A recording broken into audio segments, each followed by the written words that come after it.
When the Giants come to town, it's turn off the TV, baby. Welcome to episode 9 of Foggy with a Chance of Seagulls. I am, of course, Evan, and joined by, of course, Clark. Clark, how you doing this week? I'm good overall. The Giants have been pretty putrid, so that's always less fun. But we find our joy in small moments. But good overall. How you doing, Evan? I'm doing okay. The Giants I've not paid a lot of mind to this week. I try, I'm but jealous. you know, we do what we can. Well, actually, that's not true. I have been paying mind, but I've been trying not to like let my let my soul get too carried away in what's going on because Oh man, it's um it's been a rough week to say the least. We won one game this past week. one game, Is that correct? One one game. game. Um, I think there's something funny about it being one against Zach Littell. Um, that is funny. That is funny. Zach Littell is a pitcher on the Tampa Bay Rays who, not famously, but I guess to us famously, showed up our current manager, Gabe Kapler, when he went to take him out at a random game at a He like random turned time. around and yelled at him, right? Yeah. Yeah, I think and I can very much picture Caps just stare as he walks off the field. And then we like let him go pretty shortly thereafter, I think was the thing. And somehow he's starting games for the Tampa Bay Rays, which is Decently insane. so. Yeah. And The Rays but are that was magic. yeah, I mean the Rays they do whatever the Rays do, but it's been we had that series. They kind of gave it to us pretty hard, um, and but yeah, we took 1 out of 3 from the Rays this week at home, and then we have been playing the Braves, and somehow this series is worse than the last. Each series somehow seems to find a way. Don't know Yeah. how, but What a gut punch last night's game was. oof. We're recording Sunday morning.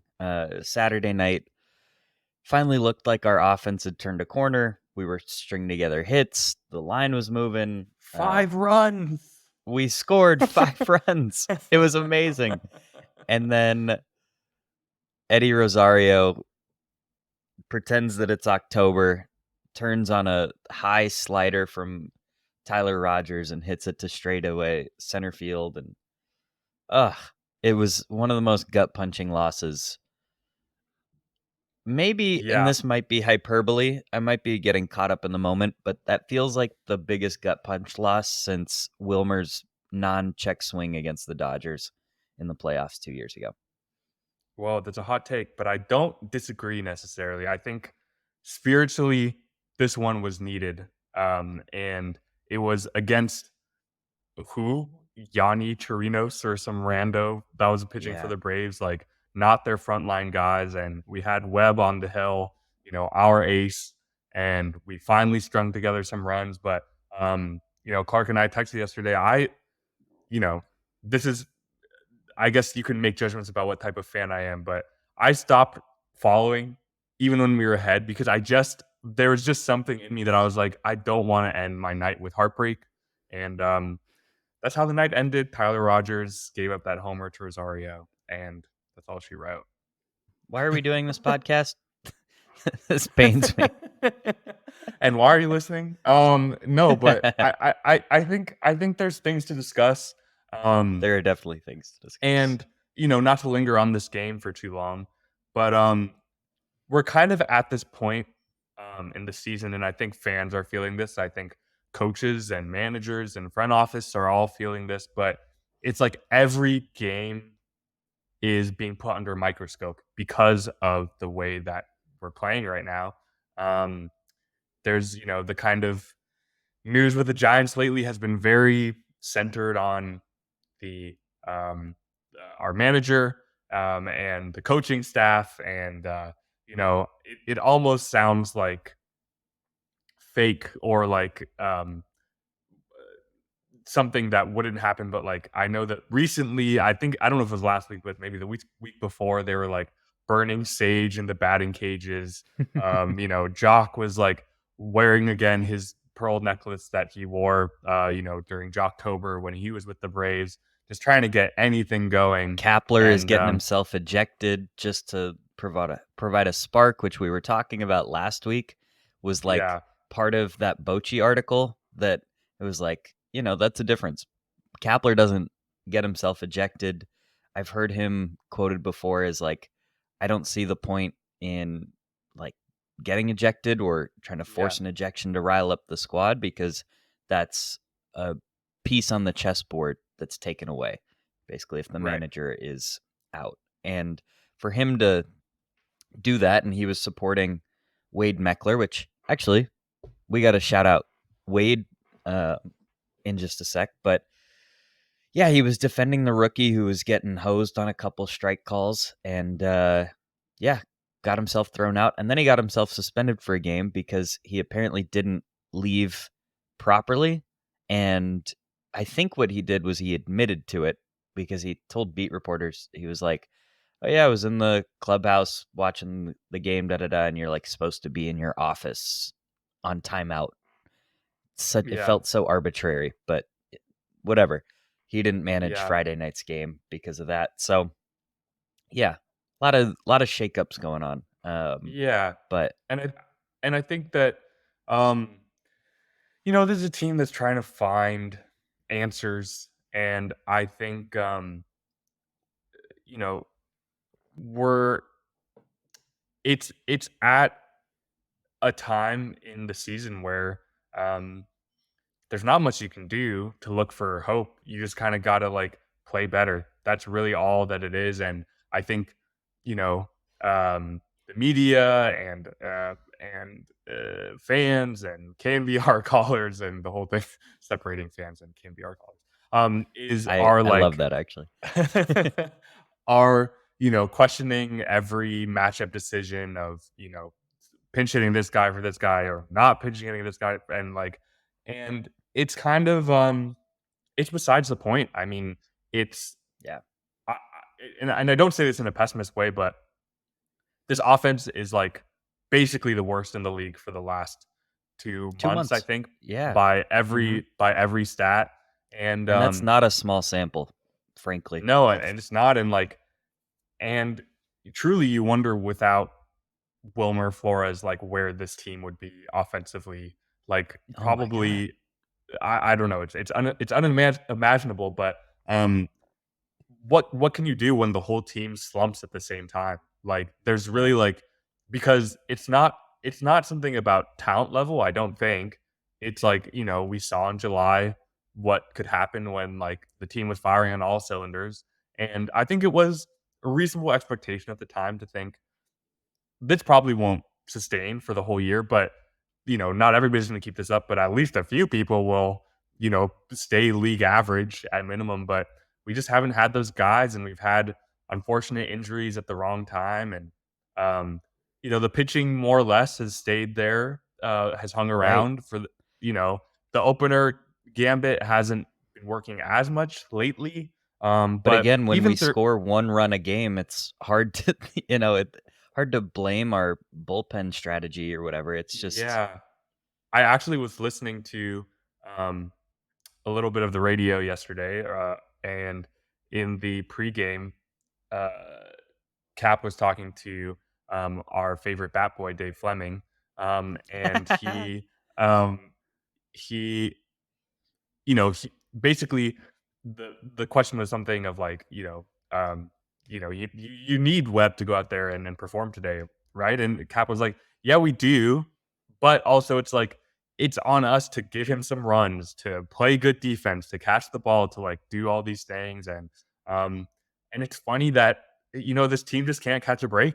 Like we kind of yeah, did that yesterday, about as well as you can expect this team to do, all things considered, and then I don't really blame Kyle Rogers for that. I think in the post game, he was like, I didn't even expect that I could give up a homer like I wasn't expecting. yeah. That It was an hasn't outcome I happened. was anticipating. Yeah, it hasn't Yeah, happened, and so um, but I think those things compound when you like I don't know. I not to get too personal, but at times in the last month from my personal life, like I've gone through a bit of a funk at times, and just like it just when you feel that way and just you're not catching breaks, it just feels spiritually like that's you're just like you're dropping food off the counter, you're like not Mhm. getting this job thing. You know what I mean? And it just like when it rains, it pours is how it feels. And like I think it's important to not like for me personally, I try not to buy into that narrative too much as far as like it's easy to like kind of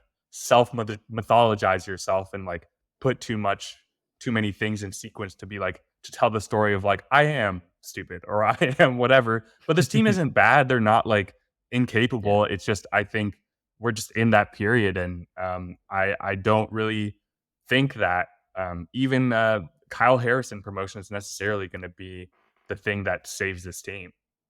Well, I'm glad you brought up Kyle. I think in something you were saying, it's like, what do we look forward to in the season, or what's there to kind of glean from the season moving forward? And I think the through line through this whole season has been the debuts of our Yeah. rookies. Some really good, some that not disappointed, because I think for all of them it's like just exciting no matter what. Like Marco didn't stay up for very long, but just seeing him in the big leagues, flying out to right field was like, hell yeah. The future, the future is now, kind of thing. And so this week we have Wade Meckler, who was our 8th round draft pick last year out of Oregon State.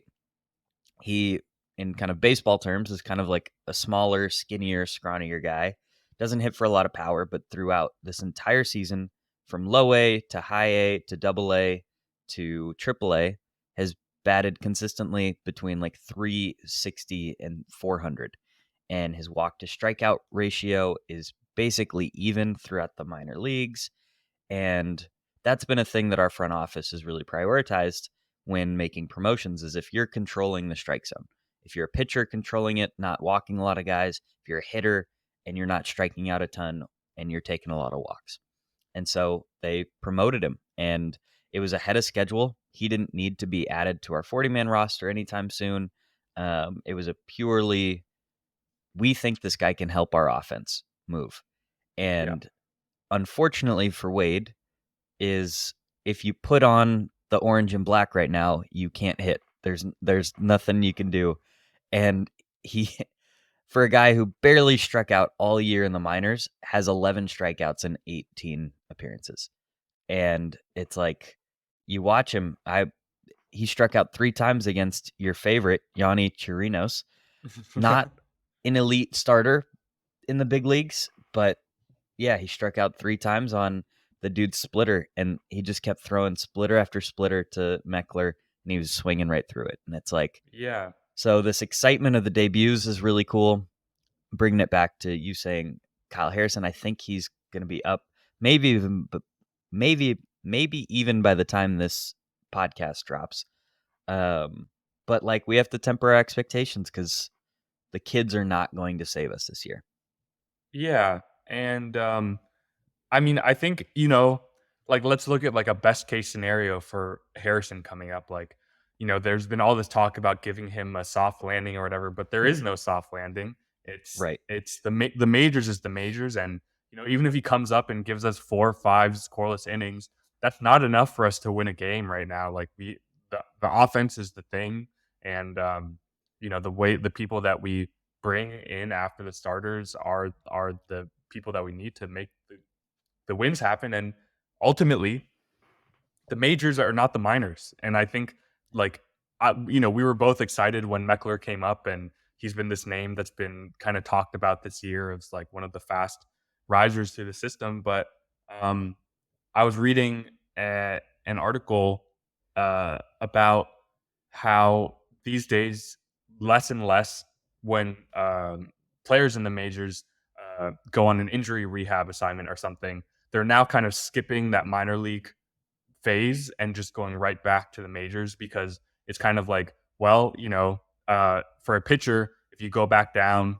there's kids trying to swing out of their shoes because they want to say they got a home run off Clayton Kershaw. Do you know what I mean? Or like it doesn't really reflect the talent level of that you're going to get at the majors, as good as players in AAA are and can be. Mhm. Um, and It's just and different baseball, kind of. yeah, Yeah. exactly. And it's different. The different you have to account for different stuff with like for instance with Meckler, he's used to that automatic the robo zone in the majors, so he knows exactly what his zone is, and like that's why Cap came out to like advocate for him to like make sure that the league wouldn't would give him the strike zone that he actually knows, and kind of all about a la Wade, um and so like somebody like him, it just doesn't guarantee, as we've seen with all these debuts this year, and it's been exciting every time to see Schmidt and Matos and Bailey and all these guys. But it's almost like Bailey Bailey has been like Bailey and Ryan Walker are like the two, like Mhm. they will be on the team next year for sure. And like being meaningful contributors from the jump. And um and it's interesting because like out of all of these guys, like their numbers in the minors didn't necessarily like speak to that they were gonna, be impact contributors at the major league level. Not that they were bad, but with Matos, like his OPS in the minors is over 1,000, and Meckler hitting 400 as he rises the ranks and stuff like that. But the majors are hard, and even Yanni Chirinos can eat you up Right. because it's the Even a majors at the end mid of the day. starter is still a big league starter. Yeah, and it makes like when I talk to people about baseball too, they're like, "It's so boring. It's easy. You can be like 500 pounds and like all this stuff," and Oh it's my like god. it Yeah. is not easy. I don't know if you've ever. I mean, I know we probably get recommended them as baseball fans, but like there's videos of like the POV of like being in the batter's box as like the ball comes in. It's like try to imagine you've probably never driven your car 100 miles per hour, but try to imagine that speed coming at you and trying to take this little piece of wood and connect it to a ball that's Yeah. going 3,000 revolutions per minute. Like, I Well, I dare think you. what's also really helpful to that too is watching like pitching ninja overlays where he'll show like what a fastball and then a changeup look like out of the hand, and they are together, and then at the last second the changeup just falls, and someone's like, "Why did he swing at this changeup that was 3 feet below the strike zone?" And then it's like, "Oh, because it looked like a fastball for 55 of the 60 feet that it was coming at him, and Right. he has to make a decision in point 0.4 seconds whether or not it's a fastball or a changeup." And I think that sheds a lot of light on how hard it is, and you know, we can't really be mad at the Giants. Like what they're trying to do is such a hard task. Not to get like, Yeah. I don't know, too big picture here. Um, but I think what you were describing, um, I think could be a fun exercise. Which debuts? I think there are like three categories to our debuts this year.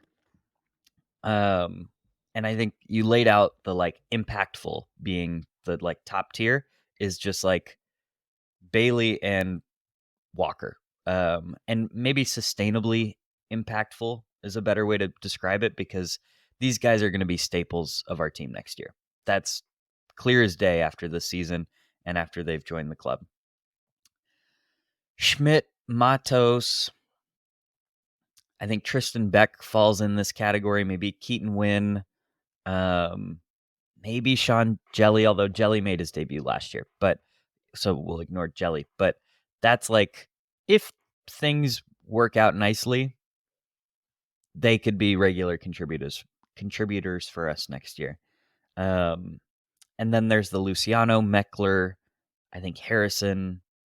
Um, please add anyone if you think of anyone. Oh, I didn't mention Elliot Ramos, but I think he's kind of in this area too of like theoretically he could be really helpful in the big leagues, but we still have not seen it and we don't know what it would necessarily look like. Um, and I think using that mindset for next year is it's a little depressing because kind of what you were saying. It's like it's not clear that this youth movement is going to 100% lead the way and like take us out of this funk necessarily, um but I think it's also been helpful to, turn the page, so to speak, with this next generation of Giants players. But yeah, any thoughts on Yeah. those little like tiers almost, or like just differentiating it from that perspective? Yeah, well, I think there's like I guess you could throw Sable in there too, maybe just like Oh as yeah, the Rule 5 guy I this didn't year, mention but Wisely either, yeah. my almost And doppelganger.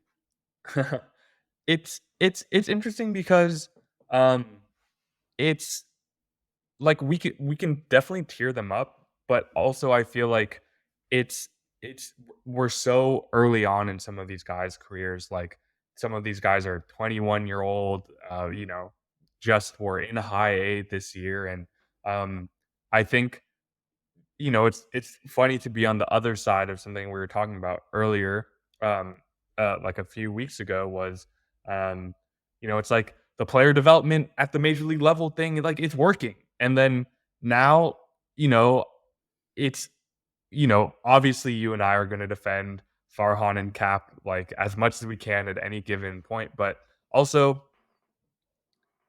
you wonder we're fast tracking all these guys this year and like being aggressive with promotions and um it's kind of like this is we're starting to get into this phase of the plan where it's like it's that last step that being able to make adjustments um to because and we've talked about this before too, but um now, like, if you're a rookie and you come up, it takes, like, however many at bats, like, a handful of at bats before the whole league has data on where you're weak, where we can get you, and that didn't used to be the case in baseball. You could come up and kind of be people could be seeing a rookie for the first time and be like, "What's the deal?" But it's like, now and so I think what the role that the development, that the coaches play and the development, needs to come in at for this team now is to take a guy like Schmidt, who you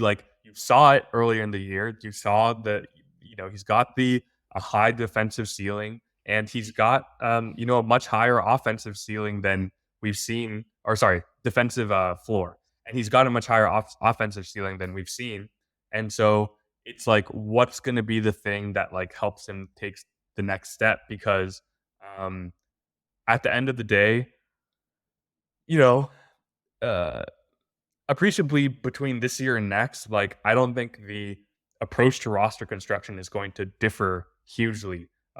This is not a team that's going to be leaning on frontline guys. It's going to continue to be trying to field 25 average to above average players and relying that you can like just keep the line moving in this way and rely on your depth in that way. And so, um, and unfortunately, we've seen guys like Schmidt and Wisely and Matos and Ramos and all of them look like below average performers. And so, I think that there's, um, and unfairly or not, I've definitely been seeing criticisms of like the hitting staff lately, which is like, and I think I've heard people talk about that, and it's kind of like whatever. I mean, coaches are coaches, um, but yeah, I don't know. I guess like um, you look at the kind of the success stories, so to speak, on our lineup, and it's a lot of guys that have come in through trades, kind of like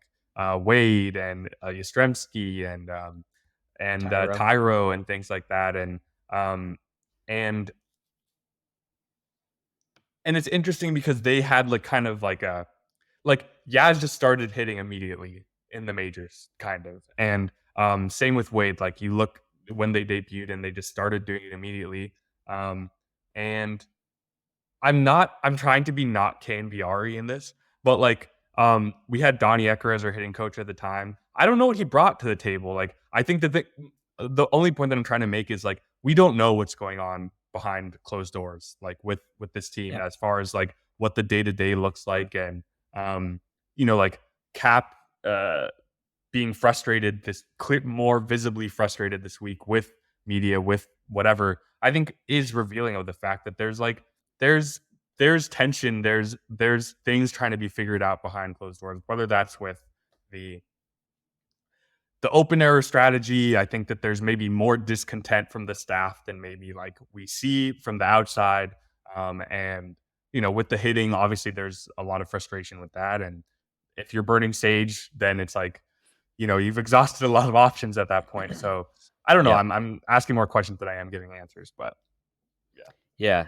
I think so. We've got Casey coming up again. He got brought up Saturday. I think he'll be starting today, Sunday. People will have watched this game by the time this is posted. But Schmidt really tore it up in AAA. And I think the like the full circle plan with this, like development at the major league level, is it hit a point with Schmidt and with Matos where the hits just weren't falling and their defense couldn't make up for it. And in Matos's case, his defense started slipping a little bit in center field. He wasn't confident. It was very clear that like the rut was getting to him. And so send them back down to AAA, let them make some of these mistakes and kind of get over the pressure of each at bat and each situation. And Schmidt um, really responded well. He got sent down and immediately started hitting again down in AAA. He had like almost a 900 OPS in AAA, which when he got called up the first time, he still barely had an 800 OPS. So hitting better than he has ever at AAA in this like momentary send down. And so hopefully what the organization is preaching to these guys is that this is a taste. Like you're getting a feel for this. We don't expect you to solve all of our team's issues this year. You weren't expected to be a major contributor this year, but we see you as such moving forward. We see you as such down the line. And so learn, grow, keep kind of progressing. Um, and yeah, hopefully we can turn things around. But it'll be interesting to see. One thing I'm looking at with Schmidt in particular is Brandon Crawford looks kind of cooked, and it pains me to say that. Yeah. But I think going into this year, if you were asking me kind of like best case scenarios, I would have said Crawford would have um, gone back to that kind of 2021 season, and we would have been able to like rally around him much like we did Posey with this like a Legends last year with us. But he just doesn't have it. He's slow on fastballs. He just looks old, frankly. And Yeah. again, The pains me to defense is say. slipping too. The defense is slipping too. And so it's a bummer that Luciano got hurt in AAA. He's nursing a hamstring injury right now. But I think if he were healthy, we would see a lot more starts of his at shortstop. And I wonder if bringing Schmidt up is for that purpose, because we've got Johan Camargo playing shortstop for us right now, which is just like the Yeah. most Giants thing ever, to sign this random dude who's bounced around. This year he's played for the Royals and Tigers, and both of those awful teams were like, nope, I'm good. And we're like, yes, give me some Johan. And honestly, I've liked his at bats. What does that say about me? But I think, yeah, I think a lot of this is coming back to the fact that Crawford's kind of cooked. And next year we are going to have a different shortstop. And yeah, who do you think that's going to be? It's a good question. I mean, I kind of it's an interesting off season to think about because there's not a lot of guys out there that like are uh Yeah, I impact don't think we're going makers to like find it in free agency, frankly. And even, yeah, sorry, I ask you the question and then I chime in. But like, please. even if we had signed a shortstop last year, who out of the free agent shortstops are we looking at going, oh, it's such a bummer we missed out on that guy? Like, Yeah, well, I mean, it's not to go re-legislate this too much, but missing using that word, but um when we were playing the Rangers, thinking about the way that they built their team is, um, they at the time when they signed Simeon and Seager to these like massive contracts, I was like, "What's the vision? I don't really get it fully. These don't necessarily feel like guys that are going to like give you long term value in the way that you're expecting." But they are the ones. There was that crop of free agent shortstops that had Baez in it, and then later we had Turner and Correa and all these guys in the last few years. And ultimately, the Rangers killed it. They got the two guys that They have did. given the most value out of everybody. And I don't know. Yeah. It's yeah. I think too. I mean, I hope I'd love to see Schmidt like play every day. I don't know if he's going to be that guy or um you know is Fitzgerald the shortstop. I don't know who it's going to be, but it's interesting. I was reading an article about Susan Slusser was talking to Greg Johnson, the like chairman of the Giants board or whatever, Hmm. and he said a few things that were interesting to me. One being that at the trade deadline this year, there were no financial restrictions if a move worked, which was interesting to hear. And then for the offseason, when asked about like the upcoming free agent class, um, there's a continued desire to stay under the CBT, the like salary cap for this team. And so and and when asked about kind of Otani, I forget exactly the quote, but he said something to the effect of, um, you know, I I don't want to make a free agent deal that's going to hamstring us for the rest of the roster. Um, and so I don't know. It's an interesting offseason to look at, and I wish I had a better answer for that. But what are you thinking? No, I think that just describes it perfectly. There's no there's no clear path right now as of August 20th out of this like kind of misery unless guys like Schmidt, maybe Luciano next year really turn it around or we find lightning in a bottle again and I think that's been the only success, like sustained success of this Farhan and Gabe era so far are these trades that you were mentioning. Throw JD Davis into that. He's been a crucial part of the season this year and we got him for Darren Ruff and also 3 prospects. Like the Mets were begging a team to take JD Davis off their hands. And Yeah, frankly, we're seeing why a little bit. I mean, he can be yeah. so streaky He looks and tired. it's kind of yeah, and maybe he's not an everyday guy.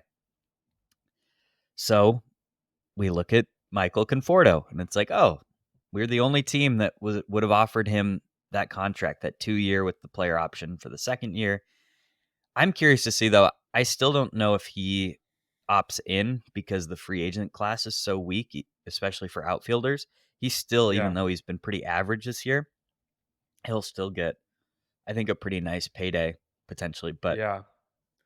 Well, But what you're yeah, saying makes me think of like Grant Brisbee wrote this article about like talking about the offseason moves from last year and how, it's his opinion that we our lack of success this year is not well, lack of success. I mean, we're still in wild card position technically for yeah, now. the But offensive woes. Yeah, yeah, exactly. Are not necessarily due to our free agent decisions. I think there's a few that may be staying. Bellinger, which we've been banging that drum, and maybe Yoshida for the Red Sox or something. But for the most part, although they made Yoshida's set. been in a horrible slump at the same time our offense has, so he would have So fit maybe in he would have right. fit great. Yeah, But for the most part, I think that we made sound decisions. Even the guys that didn't work out, you see the logic on paper.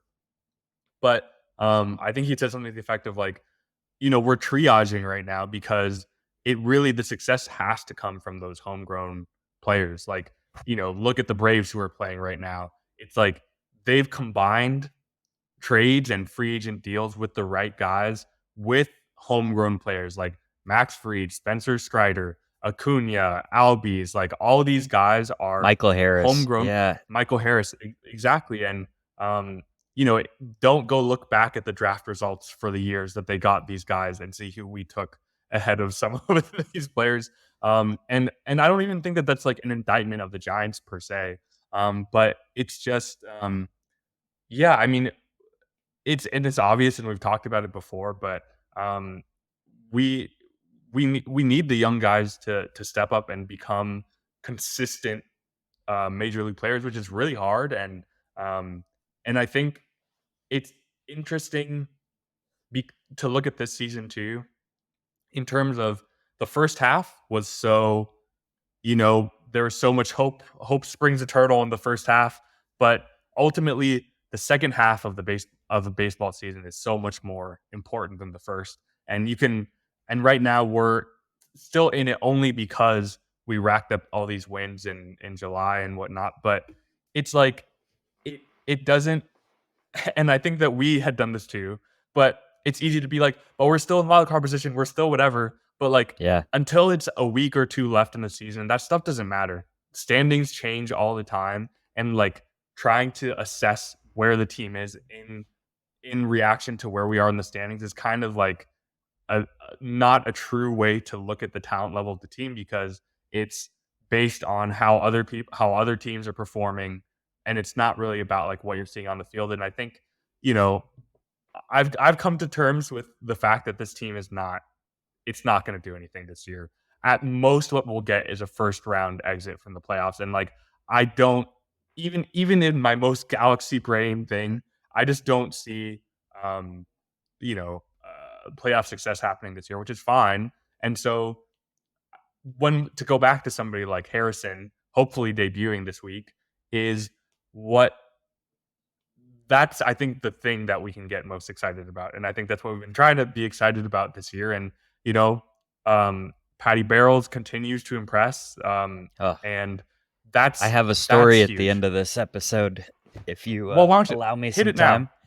Hit it now. Well, I want to say real quick, and maybe I can jump into it right away. But um, yeah, I think future success, if Harrison comes up and pitches well, and I don't want to put all of our hopes on him, but like that is a tangible, like he is right now the number one left-handed pitching prospect in baseball.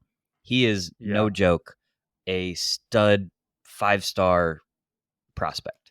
And if he can come up and show anything this year, that Yeah. I think ends the season on a happy and positive note.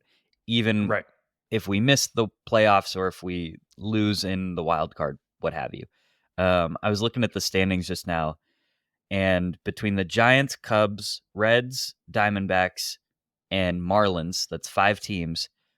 All those teams have 64 or 63 wins. And actually, the Cubs have 63, but they're in playoff position because of less losses. But yeah, I mean, there are 5 teams fighting for 2 spots basically in the playoffs. And if the Giants were to not make the playoffs, it would make sense. There are other teams in their same kind of grouping. But, you know, if these young guys get experience in kind of a playoff chase, and whether it goes well or poorly, what have you, like this is good experience this year, I think, for the direction that we're going in, hopefully. But yeah, Yeah. Yeah. any Totally. thoughts before I go into my Patty Barrels story? No, I'd love to hear your Patty Barrow story, but I mean, no, you made my point exactly that I was gonna say too. It's just like, I think if we can see some consistency from Harrison, and like just seeing that he can do it at the major league level, that's a Hmm. win. And I I think when I think back to, maybe we can talk about this after the Patty Barrow story, but um, when I think of like what the most exciting times that I've ever felt to like be a Giants fan. Of course, there's all the Bonds things and whatever, but it's like it was it was probably like getting to watch Timmy pitch every fifth day, and just like the palpable excitement of like, look at what this kid can do. And I think that Harrison has the strikeout potential that Timmy's had, that we haven't Yeah, had in our starting pitchers in a long time. Like even Webby, he's a great pitcher, but he's a ground ball pitcher, like in the mold of um, a ground ball pitcher. And so, yeah, Well, he's I very think much the Kane. He's the Kane to Harrison's, Lincecum or Bumgarner factor. Hopefully, I yeah, mean, if things hopefully. work out well.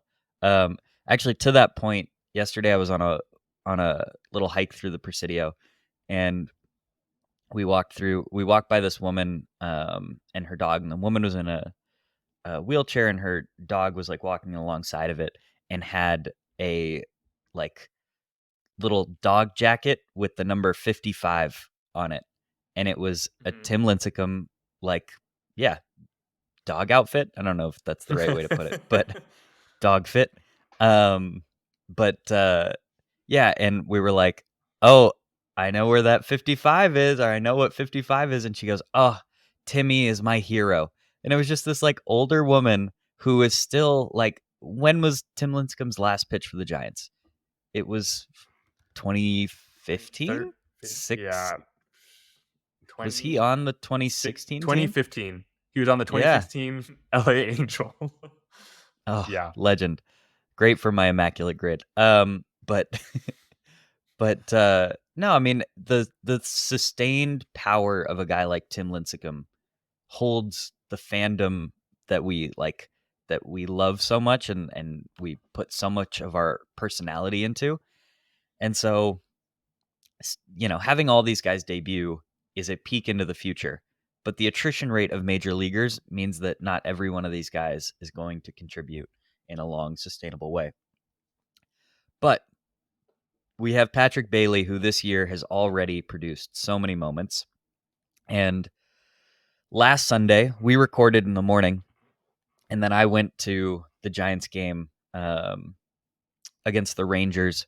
And every year for the last 2 years, my girlfriend Amanda's 94-year-old grandmother, who is the biggest Giants fan that I know, um, rents or gets a suite for the game because she's in a wheelchair. She can't really navigate the ballpark otherwise.